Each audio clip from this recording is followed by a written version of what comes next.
जय माता दी।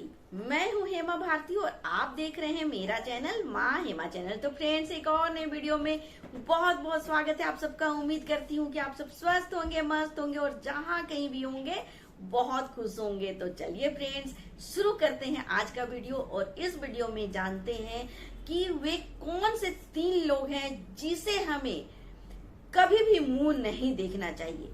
मर जाना, लेकिन ये 3 लोगों का मुंह कभी मत देखना।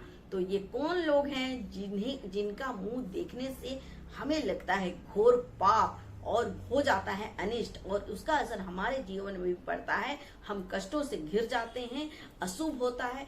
इसलिए 3 लोगों का मुंह कभी नहीं देखिएगा।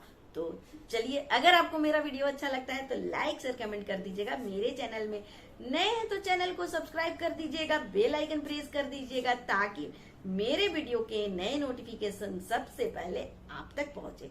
आप भी मेरे जैसे ही माता रानी के भक्त हैं तो मेरे कमेंट बॉक्स में जय माता दी लिखना ना भूलें। और चलिए अब शुरू करते हैं वीडियो और जानते हैं कि आखिर वे कौन से ऐसे लोग हैं जिनका हमें कभी भी गलती से भी मुख नहीं देखना चाहिए, नहीं तो लगेगा घोर पाप और होगा हर कार्य अशुभ। तो चलिए जल्दी से जानते हैं। नंबर 1 है, वे लोग हैं जो अपने भाई का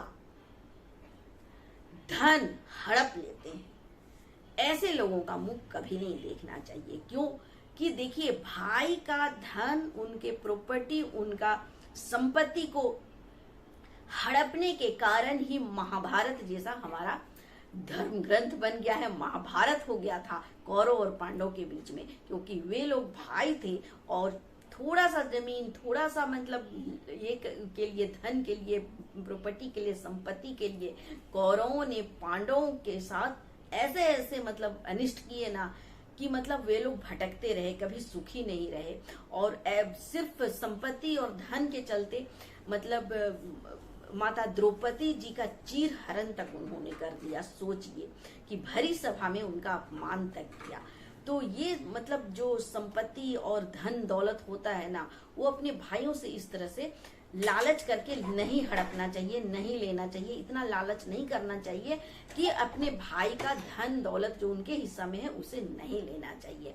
क्योंकि बहुत लोग ना इस चक्कर में बहुत मतलब घोर घोर पाप कर देते हैं, इतना कुछ कर देते हैं ना। जिस तरह से कौरव ने ऐसी भरी सभा में द्रौपदी का चीर हरण करके एकदम अनर्थ कर दिए थे, इस तरह का अभी भी हो रहा है। पहले भी हुआ था और अभी भी ये सब हो रहा है कि एकदम थोड़ा सा धन के लिए, मतलब 1 फीट जमीन के लिए, 2 गज जमीन के लिए, 1 हाथ जमीन के लिए एक खून खराबा लोग कर देते हैं, एक दूसरे के जान के दुश्मन बन जाते हैं। तो ऐसा लालच करके भाइयों का धन नहीं हड़पना चाहिए।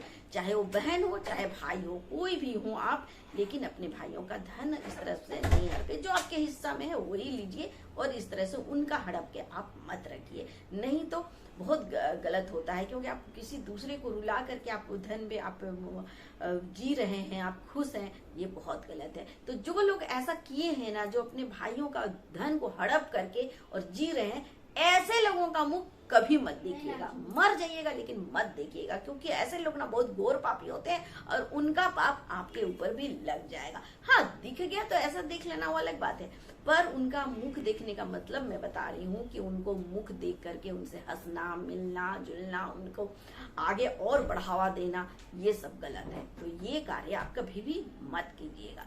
चलिए अब जानते हैं जल्दी से नंबर 2।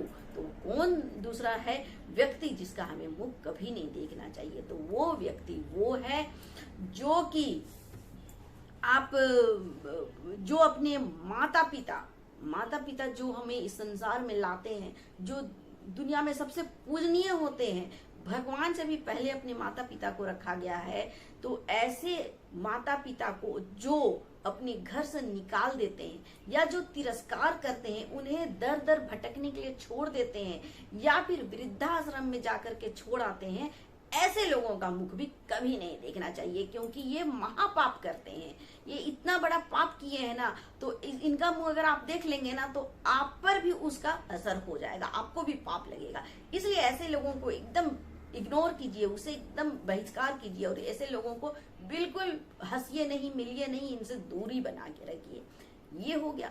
और तीसरा है वो है आपके गुरु, आपके ब्राह्मण का जो तिरस्कार करता है उनका भी मुंह कभी मत देखिए, क्योंकि गुरु जो है ना वो इन सबसे ऊपर गुरु को माना गया है। भगवान, अपने इष्ट देव, अपने माता पिता, सबसे पहले गुरु को रखा गया है। हमारे गुरु जो हैं वो सबसे पूजनीय होते हैं, सबसे उनका ऊपर स्थान होता है। ब्राह्मण का स्थान सबसे ऊपर होता है। इनके हम चरण स्पर्श करते हैं, इनपे हम दंडवत इनको प्रणाम करते हैं और इनके अनुसार ही हम चलते हैं। एक तो देखिए, कभी भी अपने मतलब जीवन में गुरु, अगर आप गुरु का कहना नहीं मानते, आज्ञा का पालन नहीं कर सकते हैं, तो आप कभी अपने जीवन में गुरु बनाइएगा ही नहीं, क्योंकि उनका अपमान करने से अच्छा है कि आप गुरु ही मत बनाइए। लेकिन आप अगर गुरु बना लेते हैं और अगर उनके अनुसार आप चलते ही नहीं हैं, आपको उनका कार्य नहीं करते हैं, उनका बात ही नहीं मानते हैं, उनके आज्ञा का पालन ही नहीं करते हैं, तो ऐसे गुरु बना करके क्या मतलब है।